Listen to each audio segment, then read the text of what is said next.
Hello,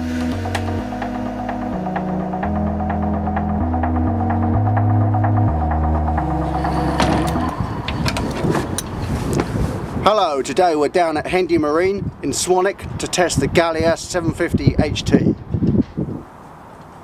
Built in Poland, Galia boats is actually owned by Galian boats. They've got a good reputation building solid seagoing boats, and the 750 HT is the largest in the Galia range, and this particular boat is powered by a 250 horsepower Honda. It's really a couple boat. You can sleep two down there comfortably in the forward cabin, and obviously you've got seated for two here on the port side, and you've got a small galley, and as we'll see in a minute, a full standing toilet. Here we have the heads, masses of headroom. I could jump up and down and I wouldn't hit my head on the ceiling.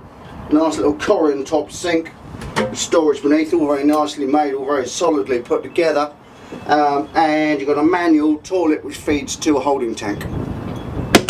Well, I can't fault the asymmetrical wheelhouse design of this boat, which puts the wheelhouse over to the port side and subsequently gives you a lot of space on the starboard side.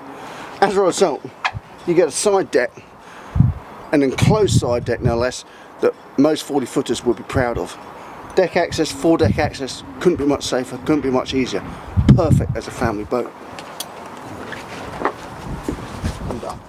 Shortly we're going to slip our lines and take her out to the Solent and see how she performs and see how she deals with the fairly choppy weather we've got today.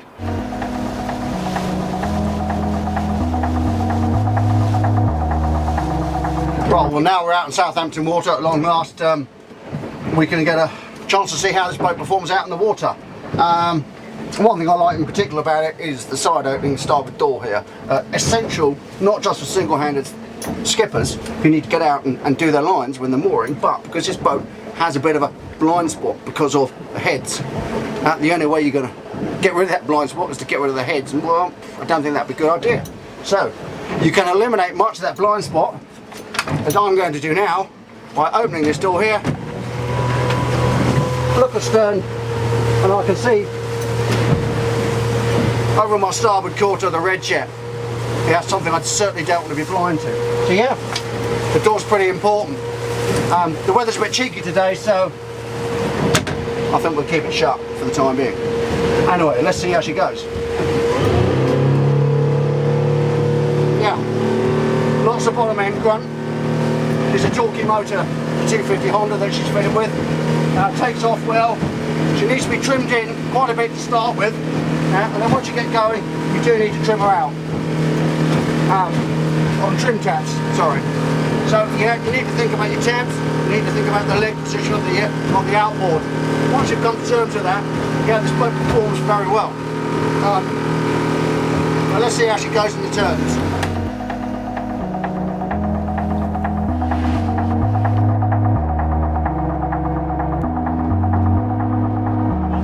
Okay, we're running at about 20 knots now. We're running straight into a head sea, going south down Southampton water.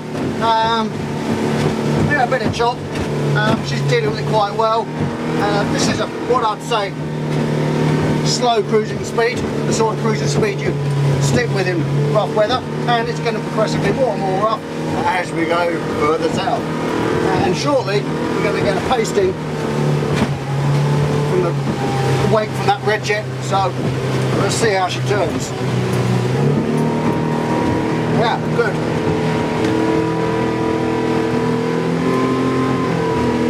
Yeah, a little bit of stern slide, but luckily the windscreen wipers, they come easily to hand and you do need them.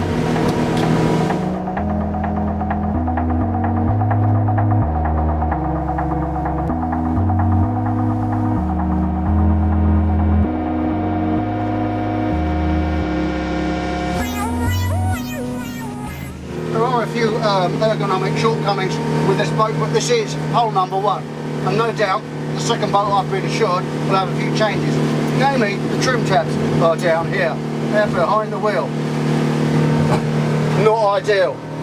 They will go up here, so I'm told, just the starboard side of the chart plotter, which is of course where you need them.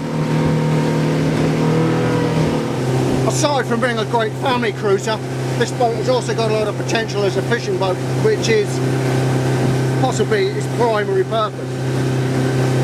There are two fishing wells, port and starboard, as well as a bait preparation table on the transom.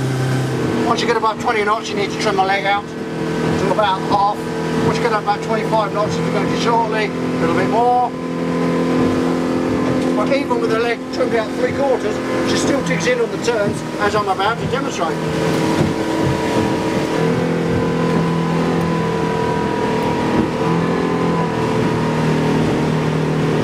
And there we go. There we go, a bit of red jet chop. Whoa!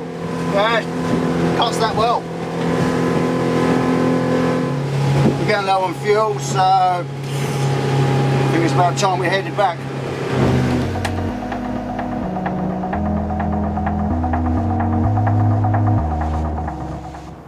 We had a good day out today in the Solent. We had a 4 or a 5 blowing, which was easy work for the deep V hull of the Galia 750 HT. Quite a reasonably quick steering boat for a 2-ton family cruiser. The 250 horsepower Honda is well matched to this boat. It's got a good spread of power, takes off quite quickly. You do need to use the trim tabs initially to start with. You need to keep the engine trimmed in, otherwise she's not very happy about punching up onto the plane. But once you've got her up and above 15 knots, you can trim her up a bit, you can take the leg out a bit, and she takes off. Top speed about 34 knots. At £62,000, this boat with quite a few extras and the 250 horsepower engine is very good value for money. It's solidly built, it's a capable sea boat, it's also a great family boat, and it's a very capable fishing boat.